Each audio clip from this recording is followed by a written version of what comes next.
Claro, una situación preocupante y que lo vemos acá reflejado en esta gráfica. El ingreso, la cantidad de dinero que deben gastar las personas en comprar remedios. Si bien hay acceso gratuito a través del sistema público a los remedios, lo decía la nota de Verónica Moscoso, al menos el 60% de los chilenos debe gastar adicionalmente en comprar remedios. ¿Y qué es lo preocupante acá, Héctor, que tú nos acompañes y nos puedes ayudar a analizar estas cifras?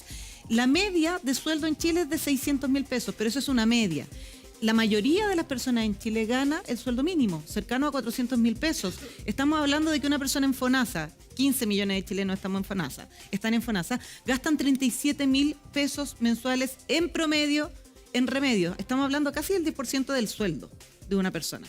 En el caso de la ISAPRE, 54.000 pesos en promedio. Hay personas que gastan más, que gastan menos, lo veíamos en la nota. Pero Héctor, ¿acá qué está pasando? Estamos viendo que este informe de FONASA dice que al menos una de cada 10 personas dejó de comprar sus medicamentos por el alto costo que esto implica. Sí, bueno, gracias por la invitación. Esto no es nada nuevo, es lo que dice la encuesta. Nosotros lo estamos denunciando, yo diría que hace más de 20 años. Con todas las autoridades, en todas las instituciones que hemos podido. Y la verdad que hasta el momento no ha tenido un resultado positivo para los pacientes. O sea, vemos que hay un gran número de medicamentos que tienen un alto costo en nuestro país. También hay medicamentos que son económicos, ¿ya? Entonces hay que distinguir, hay que diferenciar. Nosotros tenemos los genéricos, por ejemplo, y algunos bioequivalentes que son más baratos que en otros países incluso.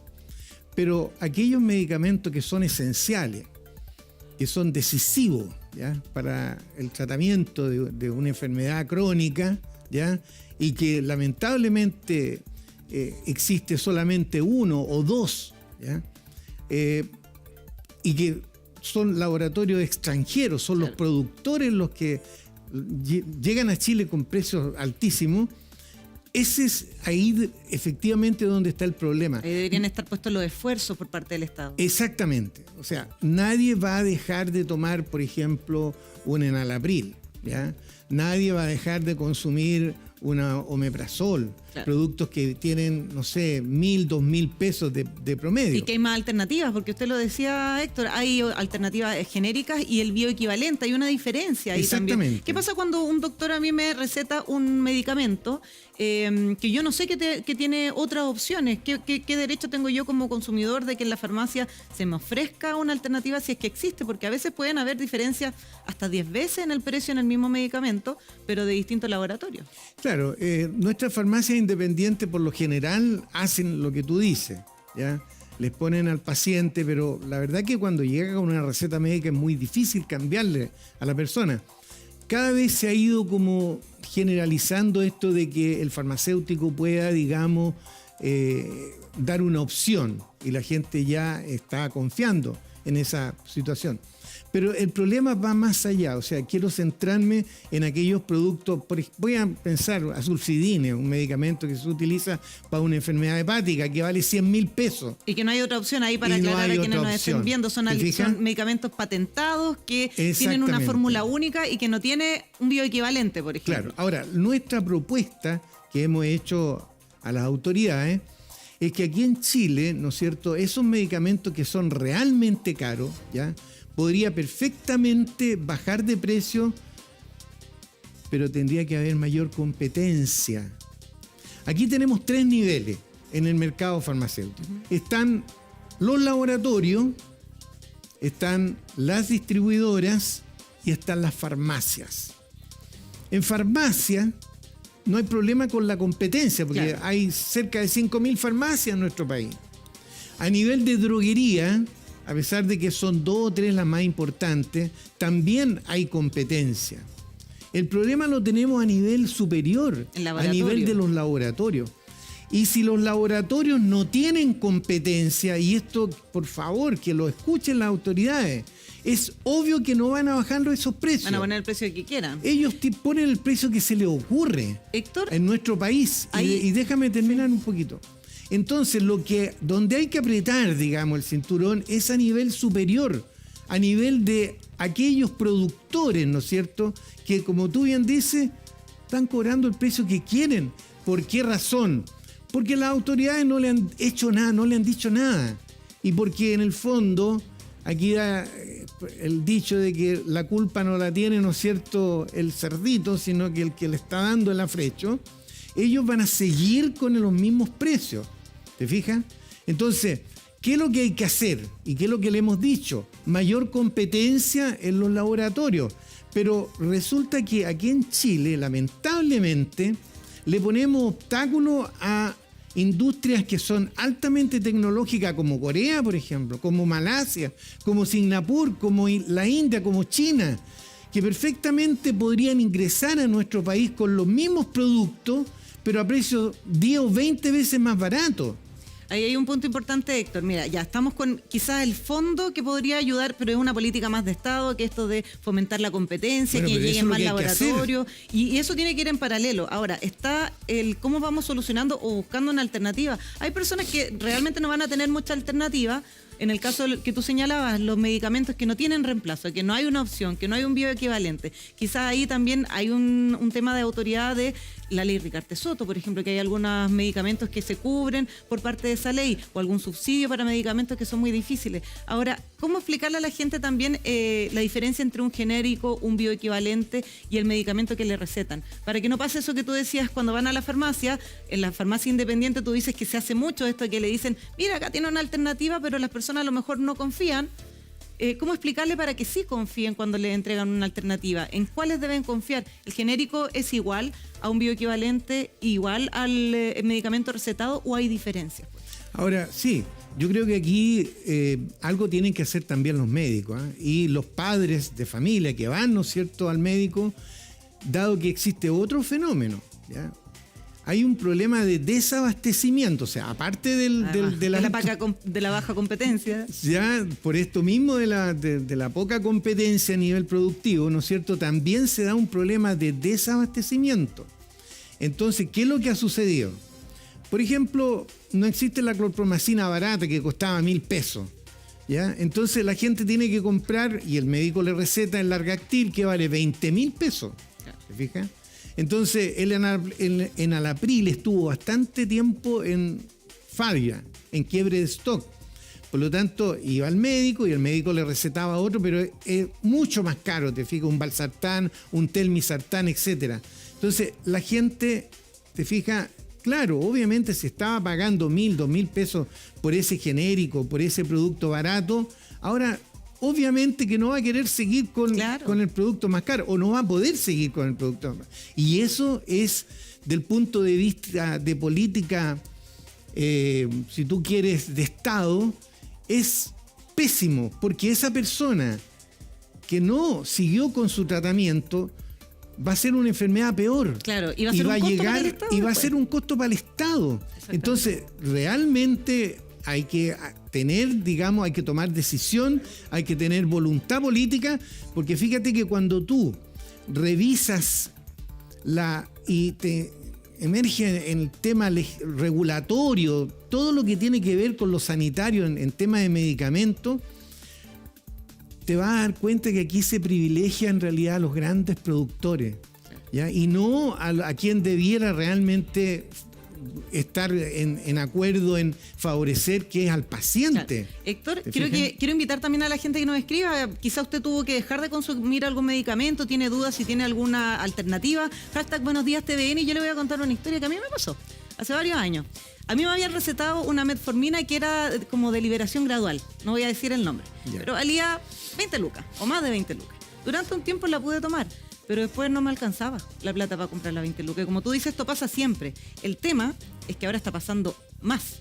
Eso es lo preocupante de este estudio de FONASA, que esa cantidad de gente que ya no puede pagar se ha ido aumentando y ha superado incluso el 10% de las personas que han dejado de tomar el medicamento que le habían recetado. ¿Y qué me pasaba a mí? La metformina normal, que no era con esta liberación prolongada, me hacía sentir mal. Claro. Entonces traté de cambiarme del de las 20 lucas al de las 2 lucas y me sentía mal, me daban náuseas. ¿Y qué pasó? Ahí en ese momento yo dejé mi tratamiento. y mi salud empeoró. Después, cuando ya recuperé una situación económica mejor, volví a ir al doctor y tuve que empezar de cero. Y como tú dices, por un tema económico, finalmente tú te terminas convirtiendo en un peso más grande después, ya sea para la ISAPRE o para FONASA, porque tu enfermedad empeora. Entonces, ¿qué pasa?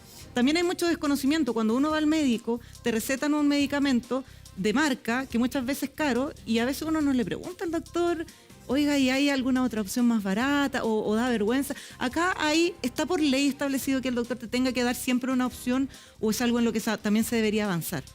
No está obligado el médico, pero por eso el consejo es que los padres, sobre todo cuando van con un niño, porque hay un gran desabastecimiento de medicamentos de uso infantil para menores de 5 años, digo yo. Por ejemplo, te podría decir, no hay Bisolbón infantil, no hay Muxol infantil, no hay Ambroxol infantil. Sobre todo que a los papás les da miedo cambiarle el medicamento al niño y le puede pasar algo. Entonces, el consejo nuestro es que cuando vayan al médico, el médico le dé varias opciones, ¿ya? Seguramente el médico conoce uno que es el que más receta, qué sé yo, tiene la mano ya prácticamente, digamos, predispuesta al producto.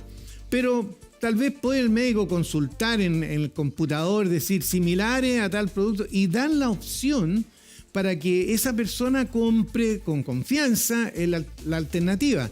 Porque si no hay uno, habrá otro. Claro. ¿Ya? Ahora, muchas veces hay harta plata de diferencia. Sí, el problema es que ellos buscan el medicamento de farmacia en farmacia, recorren aquí en Santiago prácticamente todo Santiago, y a pesar de que uno les dice, oiga, no lo va a encontrar este producto, ellos siguen en el intento, ¿te fijas? Y en ese intento el niño está enfermo, entonces le están haciendo más daño al menor. Porque ese niño sigue con la enfermedad aguda, ¿ya? Y el padre tratando de buscar algún producto. Claro, es que ahí también es legítimo también la preocupación de los padres que dicen, voy a tratar de encontrar el medicamento que me recetó el doctor, porque si se lo cambio capaz que el niño no mejore y me voy a sentir culpable. Mira, te invito a que veamos algunos testimonios. Correcto. Porque hay mucha gente que además dice, pucha, los remedios acá en Chile son más caros que en otros países, a veces unos viajan a Argentina y se traen una maleta con remedios, y eso también es verdad y queremos saber. Revisemos algunos de los mensajes que ustedes nos mandan al hashtag Buenos Días TVN. Tenemos algunos video consultas, vamos a escuchar. Como 60.000 o 70.000 pesos, dependiendo. Yo creo que más de 100.000. El puro Gelical me cuesta 28.000 pesos. Los niños son los que más se enferman en realidad, pero como 20, 30.000 pesos. No puedo decir no, hoy día no me lo voy a tomar. Tengo a mi hijo que me apañan. Ya. O si no, no podía. He tenido plata. Hace como 5 días que no he tomado y ando mal. Entonces por eso ahora voy a ver el presupuesto aquí o al lado donde sea más barato. Esos son parte de los testimonios que se recogieron en la calle de las personas que dicen, o sea, si no fueran por mi hijo, yo no podría comprarme los remedios que compro, la cantidad de plata, sobre todo lo que tú decías, en los niños.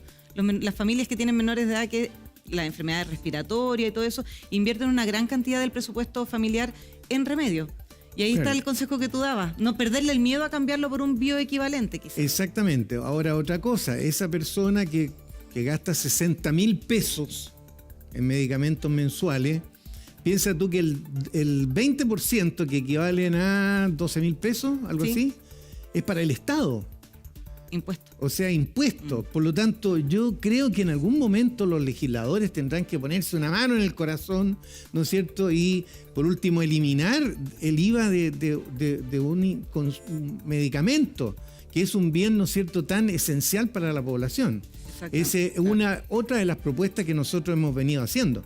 Pero te vuelvo a repetir, esto no es nada nuevo. 20 años nosotros llevamos haciendo esta denuncia, y aquí la única forma de bajar el precio de los medicamentos caros es que tiene que haber mayor competencia a nivel productivo, a nivel de los grandes laboratorios.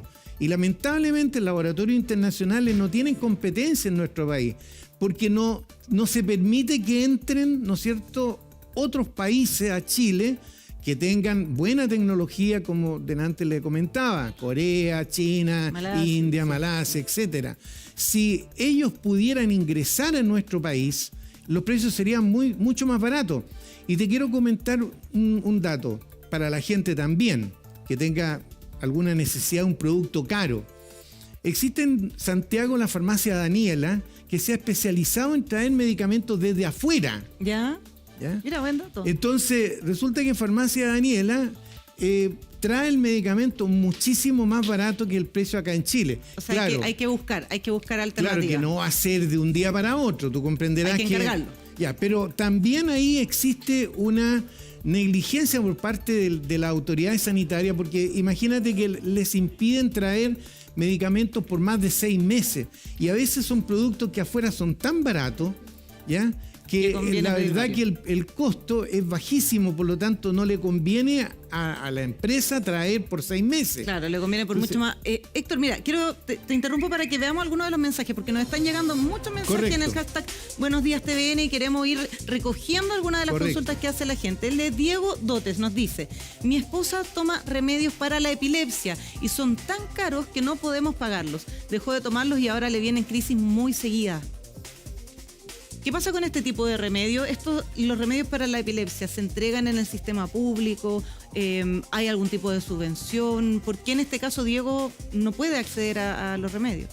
Sí, aquí pueden haber varios problemas, pero obviamente que podría conseguirlo en el sistema público, lo dijo el director de FONASA, que hay mucha gente que no va a los consultorios, por lo tanto no tiene acceso gratuito a este tipo de medicamentos. Pero para el caso de la epilepsia hay medicamentos que son de alto costo, sí, ¿ya? Y que lamentablemente los más económicos a lo mejor no le van a hacer el efecto que le hace el caro. Claro. Por lo tanto, tendrá que rebuscársela de alguna manera y ahí son las autoridades sanitarias las que debieran, ¿no es cierto?, hacer hincapié y dar soluciones a esa gente. Claro. Estamos con Héctor Rojas, presidente de la Asociación de Farmacias Independientes. Estamos hablando de este estudio de FONASA que dio a conocer que ya más del 10% de las personas por temas económicos no ha podido seguir consumiendo el medicamento que le ha recetado. Vamos a seguir recogiendo también preguntas de ustedes, pero ahora vamos contigo. Vamos a